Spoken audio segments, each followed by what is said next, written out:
everyone. Happy Tuesday and welcome to Tara's Tuesday Talk. We have Julia Middleton here with us for our second episode of our October series on where do I fit in advocacy. And I am just excited. I'm excited to be able to see Julia and introduce her to you. And I'm just going to jump right in.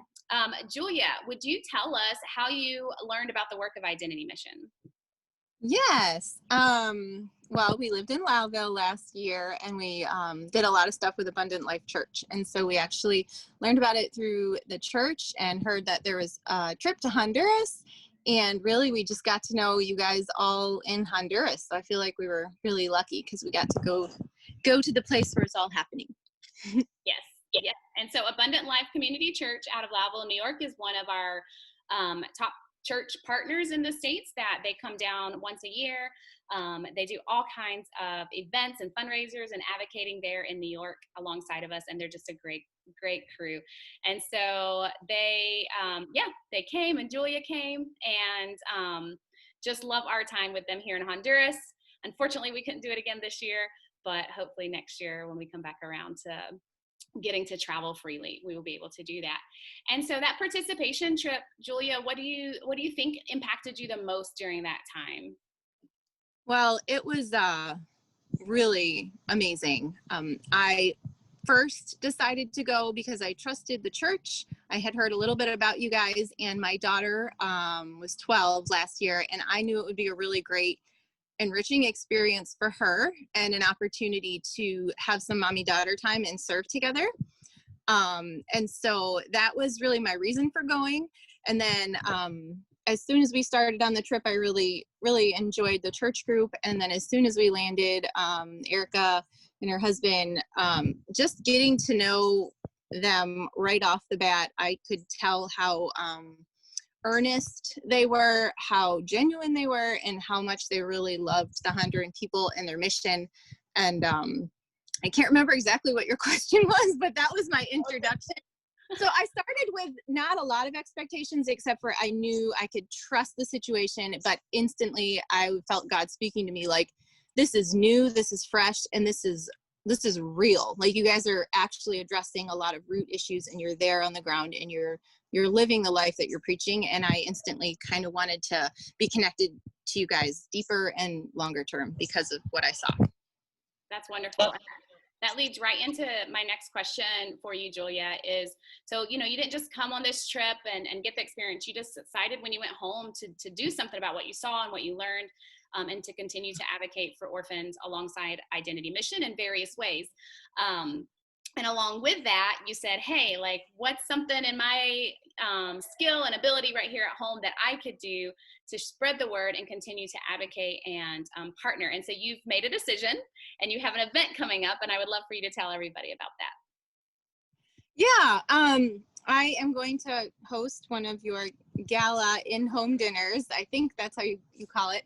And I'm still in the planning phases of that, but I'm just going to invite anybody and everybody I know that cares about people and wants to give, whether they're believers or not.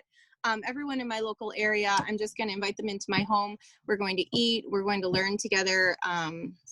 It's going to be really simple, but I think that the content and who you guys are and what you do will speak for itself, and God will speak to the hearts that needs to. And I feel like I'm happy that I'm able to do that, and you guys are empowering me to do that, and helping me with some tools and stuff. So awesome. And I think Julia, when you said the word simple, that's super important in this concept of advocating.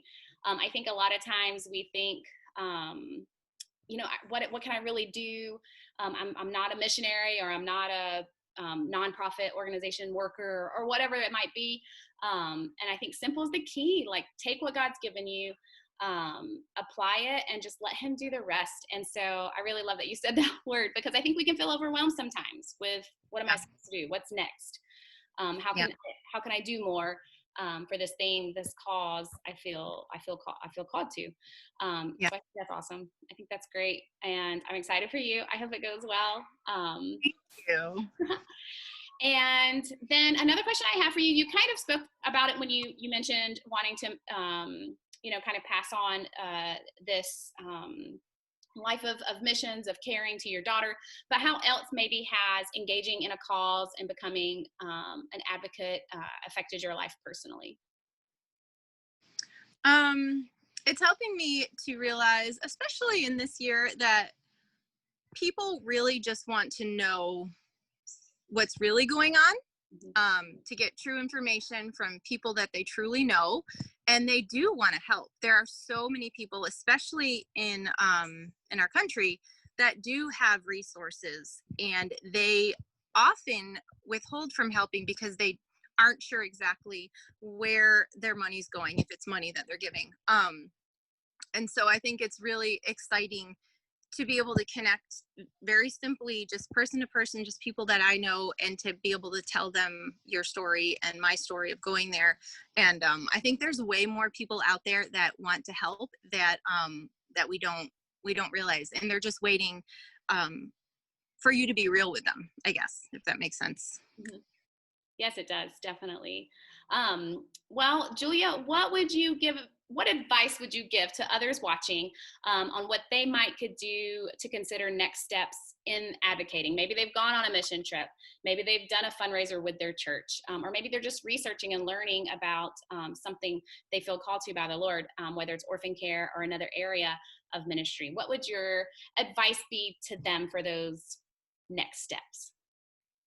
To not think that they can't do it just because they don't have a training, to be brave and to do something, anything, and to pray about it and to act out in just instant obedience, whether it's telling like one family about it, whether it's hosting a dinner, or just making up your own like prayer meeting in your home. I guess it would just be to not be afraid to act, or to tell people. It's great advice. It's great advice. I love it. Well, Julia, thank you for your time with us. I am so grateful for your friendship, to have gotten to know you through this ministry, through Identity Mission. I love how he connects all of us together. And so just looking forward to hearing about your gala, and hopefully again seeing you soon, either in New York or Honduras. Sounds wonderful. Yes, yes. Thank you so much.